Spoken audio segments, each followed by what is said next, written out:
우리가 찬바람 불 때 배당주라는 말을 많이 하는데요. 그건 뭐냐면 찬바람 불 때 배당주를 팔라는 얘기예요. 찬바람 불 때 사는 게 아니라 15%짜리 인생 배당주를 찾으면 굳이 팔지 마라. 평생 갖고 가도 괜찮다. 일단 그 신규 투자자라면 아까 말씀드렸듯이 중심으로 기존 투자자라면 에 조금 더 집중을 해야 될 때가 아닌가 싶어요.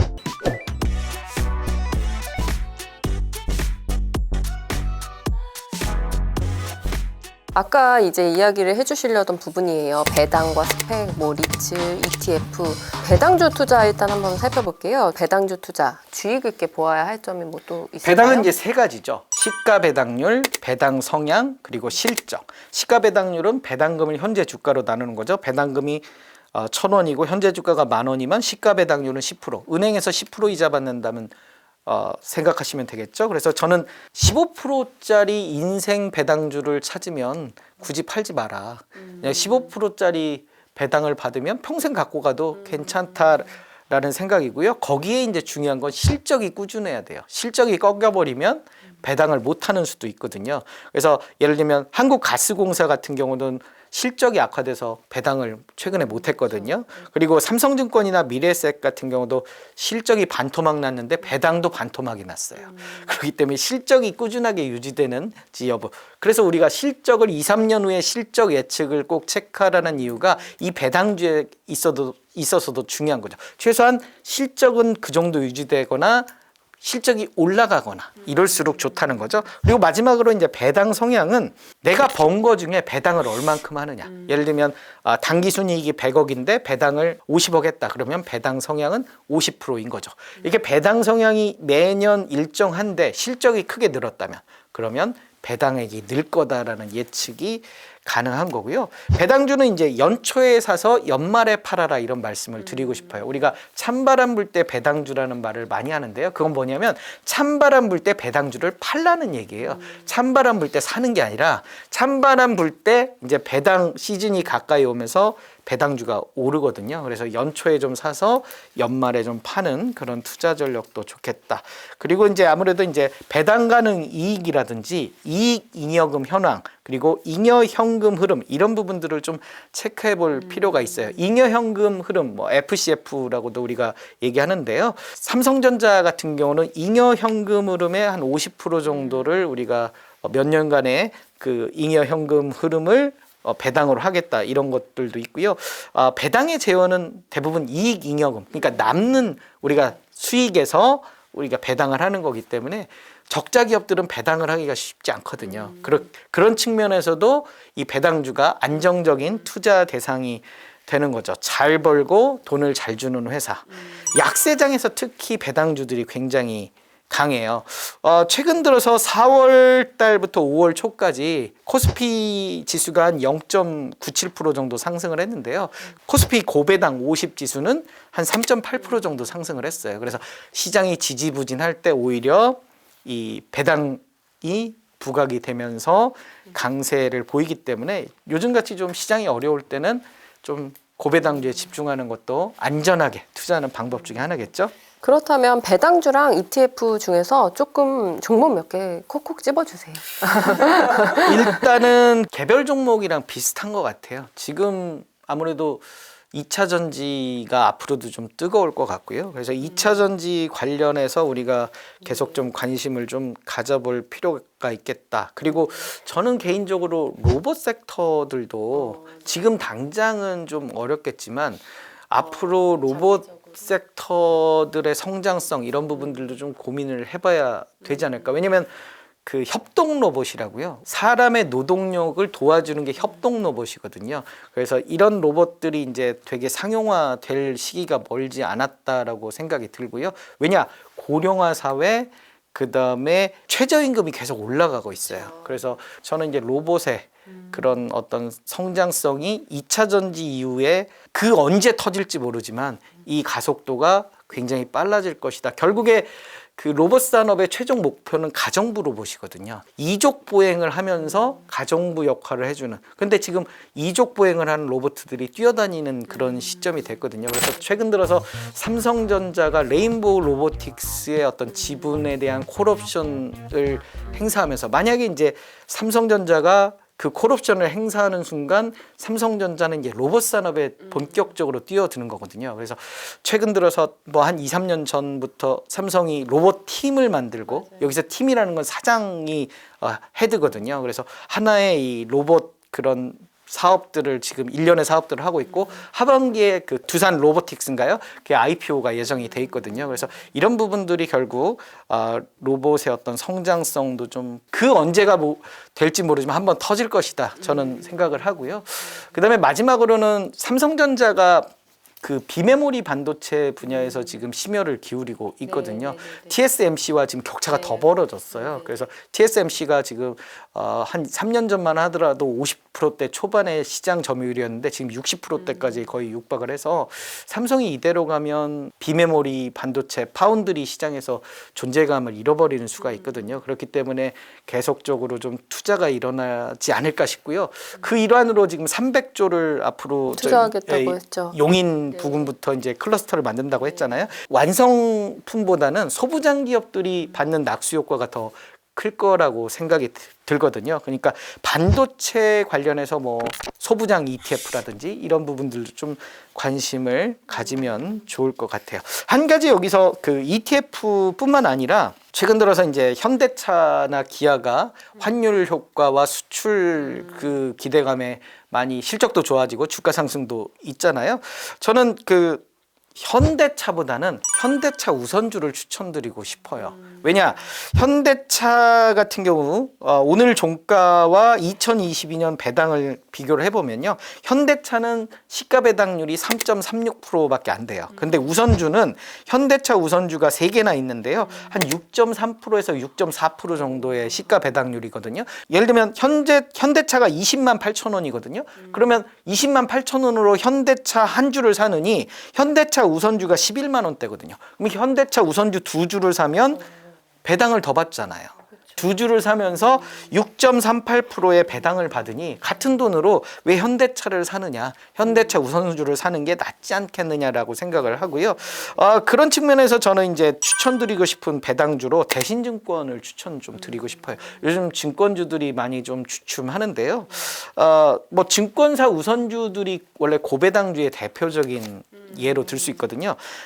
대신증권의 그 오늘 기준 현재 주가를 보면요, 보통주가 13,000원대예요. 시가 배당률은 9%거든요. 그런데 대신증권 우선주는 시가 배당률이 9.8%대.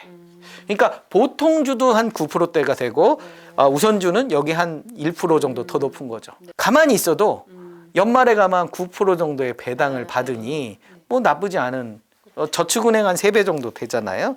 그런 측면에서 우리가 바라볼 수 있고요. JB금융지주 같은 경우도 작년 기준으로 하면 거의 10% 정도 시가 배당률이 지금 나오는 상황이에요. 그래서 찬바람 불면 배당주, 그러니까 가을이 되면 이 배당률보다 낮아질 가능성이 높거든요. 그 이야기는 주가가 올라서 배당률이 낮아지는 거거든요. 그래서 이런 부분들을 고민을 해본다면 전통적인 그런 고배당주나 그다음에 현대차 같은 경우 같은 가격이면 보통주보다는 우선주를 투자하시는 게 더 낫지 않겠냐라고 생각이 들고요. 삼성전자라든지 LG화학도 미미하지만 보통주보다는 우선주가 조금 더 시가 배당률이 높다라고 보시면 될 것 같아요. 그리고 전통적인 그 대표적인 배당주 KTNG가 있죠. 이 KTNG는 주가가 거의 정중동해요. 그리고 실적도 매년 엇비슷해요. 그러다 보니까 안정적인 고배당주. 그런데 KTNG의 지금 작년도 배당 기준으로 현재 주가랑 비교해보면 5.8%대 되거든요. 그렇다면 지금 이 상황에서 보면 KTNG보다는 JB금융지주나 대신증권 우선주가 훨씬 배당 수익률이 높은 편이고요. 오히려 현대차 우선주가 배당률이 6.34% 되니까 더 높은 상황인 거죠. 다만 이제 하반기 들어서 이 금리 인상이 어느 정도 종결이 되고 그러면 달러가 약세로 이렇게 돌아설 가능성도 좀 있거든요. 그러면 우리 환율이 좀 떨어지면 아무래도 수출에 좀 영향을 받을 수는 있는 부분은 한번 체크해 보실 필요는 있을 것 같아요. 스펙화 리츠 투자는 조금 어떻게 접근을 하는 게 좋을까요? 일단 스펙은 우리가 3년 내에 그 비상장사를 M&A 할 목적으로 만든 그 페이퍼 컴퍼니예요. 실체가 거의 없는 거죠. 그래서 공모가가 보통 2,000원 정도 하는데요. 3년 내에 M&A를 못하면 공모가 2,000원과 연 한 1, 2%대의 이자를 지급해요. 그렇기 때문에 뭐 상장 폐지 되더라도 그렇게 큰 리스크가 없는 거죠. 가장 좋은 건 공모주 청약을 하는 거예요. 2,000원에 받을 수 있으니까. 그래서 예전에는 스펙 공모주 청약이 굉장히 청약률이 낮았어요. 이 3년 내에 M&A 할지 못할지 좀 불안하기도 하고 그렇게 주가 급등이 없고 이러기 때문에 큰 인기가 없었는데 최근 들어서는 스펙의 어떤 안정성 이런 측면들이 많이 이제 이해를 하셔서 공모주 청약이 경쟁률이 좀 올라가긴 했는데 그런데 2022년 상반기 기준 50% 정도의 M&A 성공을 해요. 그러니까 M&A 이슈가 이야기 나오는 순간 2,000원짜리가 3,000원, 뭐 최소한 2,500원 이상 가거든요. 그렇다라고 하면 한 3년 내에 한 30% 정도 목표 수익을 잡고 투자하기에는 괜찮지 않나라고 생각이 들고요. 약세장일수록 IPO가 잘 안 돼요. 왜냐하면 공모가를 높이 못 받기 때문에 그렇기 때문에 스펙과 M&A를 시도하는 경우들이 상당히 늘어나거든요. 그렇다라고 하면 혹여모를 주가 급등이 올 수가 있다. 대신 스펙을 고가에 사는 건 좀 리스크가 커요. M&A 뭐 이슈가 불었다가 안 되는 경우들도 많이 있거든요. 그래서 스펙 공모주 청약을 최대한 도전을 해보고 최대한 2,000원 부근의 스펙이면 그리고 만기가 좀 많이 남아있다면 한번 도전해 볼 만하다 이렇게 말씀을 드려요. 리츠 같은 경우는 부동산 그 간접 투자거든요. 투자자에게 돈을 받고 그 돈을 가지고 부동산을 사고 부동산 임대 수익의 90% 이상을 배당 가능 수익의 90% 이상을 배당하기 때문에 고배당주의 하나의 예시로 될 수 있어요. 그래서 주가가 내리면 내릴수록 배당 수익률 측면에서는 굉장히 좋고요. 그다음에 이제 부동산을 샀는데 그 부동산 가치가 올라가면 나중에 그 부동산을 팔아서 또 그거를 나온 수익을 투자자들에게 또 분배를 해줄 수도 있고요. 우리가 리츠 같은 경우는 금리 인상이 악재예요. 왜냐하면 우리가 부동산을 살 때 투자자의 돈뿐만 아니라 대출을 일으키거든요. 대출 이자가 올라가기 때문에 결국 수익이 낮아지고 그만큼 배당을 적게 하는. 그래서 금리 인하 시즌에 오히려 이 리츠가 아주 굉장히 인기가 많죠. 주가도 많이 오르고요. 그래서 지금 이 금리가 굉장히 높은 그런 시점이잖아요. 앞으로 하반기 이후에 금리가 내릴 것 같다. 그러면 리츠의 어떤 주가는 금리 인하와 역으로 올라가는 그런 특징을 보이기 때문에요. 리츠 투자는 간단해요. 시가 배당률 한 5% 이상에서 사서 한 4% 정도 되면 팔아버리는 이런 투자 전략이 좋을 것 같습니다. 2023년에 뭐 기존 투자자 혹은 또 신규 진입 투자자 각각 조금 어떻게 대응해야 될지 한 말씀 부탁드릴게요. 일단 그 신규 투자자라면 아까 말씀드렸듯이 ETF 중심으로 ETF의 장점은 덜 내린다는 데 있어요. 10종목 이상으로 구성되어 있는 펀드이고요. 각각의 비중이 다 다른데 어떤 악재가 하나 발생되면 그 자기의 비중만큼만 이렇게 반영이 되기 때문에 덜 내리고 그다음에 두 번째로는 웬만하면 상장 폐지가 없어요. 그 ETF의 규모가 50억 미만일 경우만 상장 폐지가 되는데 대부분의 ETF는 50억이 넘거든요. 그래서 상장 폐지와 무관하고 덜 내린다는 장점 때문에 일단 신규 투자자라면 ETF 중심으로 좀 트레이딩을 하셨으면 좋을 것 같고요.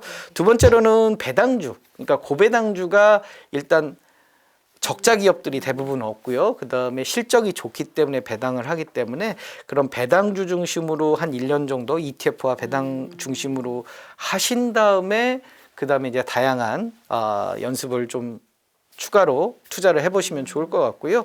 기존 투자자라면 실적에 조금 더 집중을 해야 될 때가 아닌가 싶어요. 올해 자체는 이런 장세가 하반기에도 계속 유지되지 않을까라는 생각이 들거든요. 인플레이션의 기대치가 아직도 4%대이기 때문에 올해는 뭐 금리 인하라든지 시장의 모멘텀이 그러니까 긍정적으로 주는 모멘텀이 많지는 않기 때문에 이제 올 하반기 들어서 조금씩 이제 나아질 것 같으니까 당분간은 실적 개선주, 그러니까 차별성이 뚜렷해지는, 지금도 계속 실적이 잘 나오는 기업들은 주가가 강세를 보이는 거고요. 실적이 안 나오는 기업들은 회복하지 못하고 있는 그런 상황들이 많이 있거든요. 가령 예를 들면 우리가 항공주 같은 경우도 리오프닝을 기대했지만 그만큼 아직 실적이 안 나오고 있고 대부분의 개임주들도 지금 허덕이고 있거든요. 그래서 실적이 어떤 개선되는 그런 분야와 섹터들을 중심으로 해서 또 그리고 고배당주, 찬바람 불면 배당주들이 오르기 때문에 그런 부분에 좀 집중을 해서